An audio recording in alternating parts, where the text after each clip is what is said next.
This telecast is copyrighted by the NCAA for the private use of our audience. Any other use of this telecast or any picture, descriptions, or accounts of the game without the NCAA's consent is prohibited. 1 year ago, the sport lost a legend, Notre Dame coach Mike DeCicco. Coach DeCicco had a huge influence on the Notre Dame fencing program, and it's just really meaningful for us to have dedicated the season to him. This week, the team wore armbands to honor the man who guided the Irish to 5 national titles. Now, only one discipline remains, foil. And while 24 men took to the strip in Columbus, just 4 had a realistic chance to move on. World number 1, Garrick Meinhardt. I'm the old guy here. The defending champion, Alex Massialas. I'm still a teenager. His fencing partner since they were 7, Nabuo Bravo. I don't really do anything extraordinary. I think I just have a lot of focus. And a very familiar face, David Willett. I was second my freshman year, third my sophomore, and second again last year. I'm going for the win. In fencing, a critical stat is the difference between touches scored and touches received. It gives us a sense of who's doing more hitting than getting hit.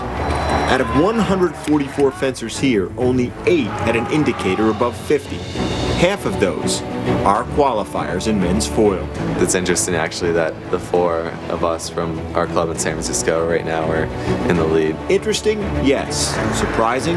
Not at all. No, I don't really consider it as much of a rivalry. We've been teammates at the same club for how many years now? Nabuo and Alex spent their early days at his dad, Greg's, fencing club. When I went to my first fencing class, I didn't know what it was. My mom just told me it was sword fighting. You have to give a lot of credit to Greg Massialas, who actually developed all those fencers. They've been not only tearing it up on the collegiate scene, the national scene, but the international scene. He's really put a huge thumbprint on American fencing. But it's the Penn State freshman and NCAA newcomer who wants to make a different impression. It's a very sinister environment. Everyone's out for everyone's throats. You just have to want to destroy everyone. The next chapter in this fascinating story is about to unfold. Men's foil semifinal number 1 is a rematch of last year's gold medal bout, where then freshman Alex Massialas took down the 3-time All-American from Penn State, David Willett, 15-10 to win gold for the Cardinal. Willett is no stranger to the medal round, with 2 silvers and 1 bronze in his trophy case. A final opportunity for gold is within sight, but first, he needs to upset the number 1 seed and avenge last year's loss. Just a flick from Willett. 3 straight hits to begin this bout. These first 5-7 hits, they don't matter to him. He's just feeling out an opponent. Stop. Infighting here, and Massialas gets his light on. Stop. And he's back to level at 3-3. Stop.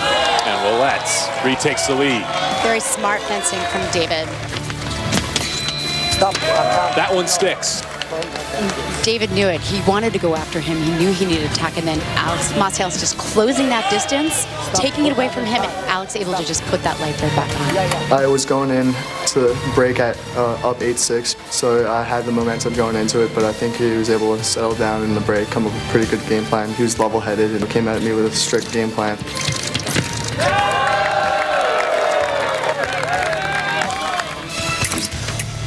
Stop. And he's back to level. It's 3 in a row for the Penn State senior. It definitely seemed to be the momentum in his favor for the first half. He was up going into the break, and then once I caught up and got the lead to 8-6, I think that was a big turning point. Massialas realizes that now I have to attack. David is going to stay on the attack if he can. With a change of tactics and experience, Willett went on a 6-1 run.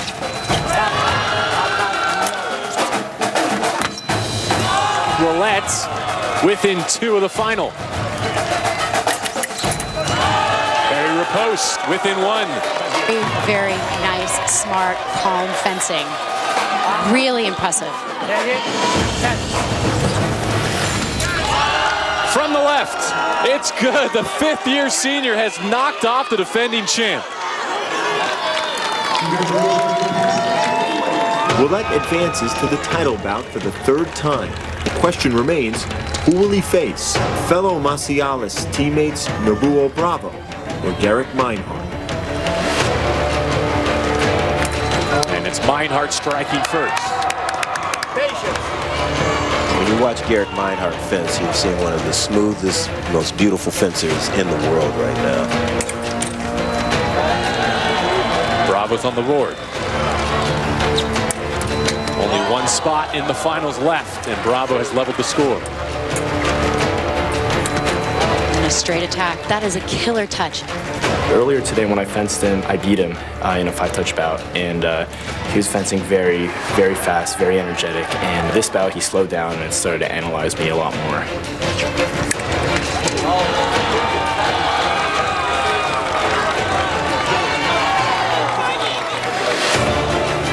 I mean, you can almost sense from Garrick like he's not sure why he's missing. He was doing great running me down the strip, and whether I got the parry or not, he was hitting me on some remises. I didn't have the energy to actually get the repost, so I tried to put more pressure on him and stay away from running away.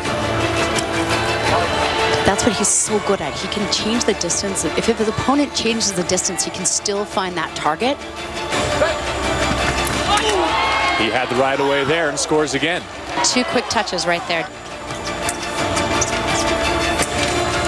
We having fun yet? Hey, these guys are battling it out. Meinhardt leaves his feet in finding negated.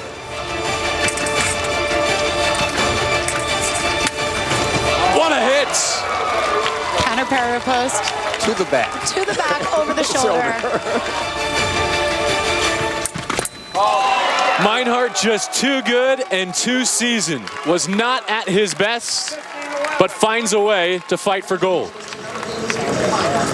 It's been 4 years since Meinhardt won NCAA gold. He'll take on David Willett, who seeks his first gold when we return. The NCAA Men's and Women's Fencing Championships is presented by Northwestern Mutual, proud to be an official corporate partner of the NCAA. After 1,674 bouts contested over 4 days, the 2014 NCAA Fencing Championships is down to its final bout. World number 1 Garrick Meinhardt against Penn State co-captain David Willett. He's got that great distance right now. He's feeling it. Meinhardt could not connect. Willett does for a 3-0 lead. David's point is so on today. I was able to stay calm, and whenever I had the lead, I was able to do the correct things, keep him at a slow pace, which is good for me.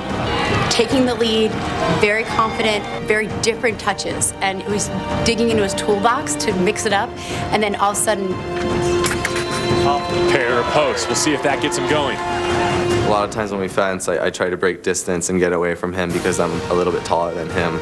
And he was hitting me on those attacks anyway, and he was doing a great job of countering that. So I had to change up my tactics based off of that and try not to hit and run away. and he just started mixing it up, but he uses his distance so well. He's such a beautiful fencer. He attacks well, he defends well, he pulls distance, he uses his timing well, he uses his height really well. It makes it so difficult.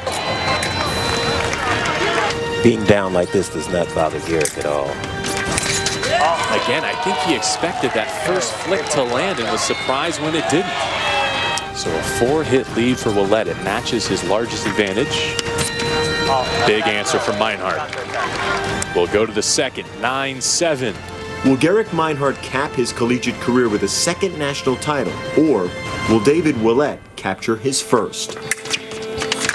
Attack from the left, back within 1. I didn't know if I'd be able to come back. He's fencing really strong, but I just took it one touch at a time. And from down 9-5, Garrick Meinhardt back to level, and it's a 5-touch bout for gold. Meinhardt's on a 6-1 run to take control of this gold medal bout. That's a good one for Willett. Meinhardt takes the lead.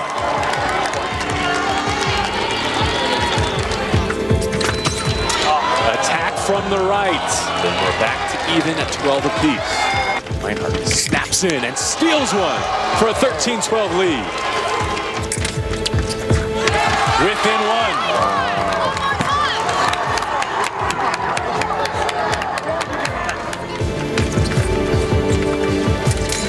One of the best in the world, Garrick Meinhardt, now a two-time NCAA champ.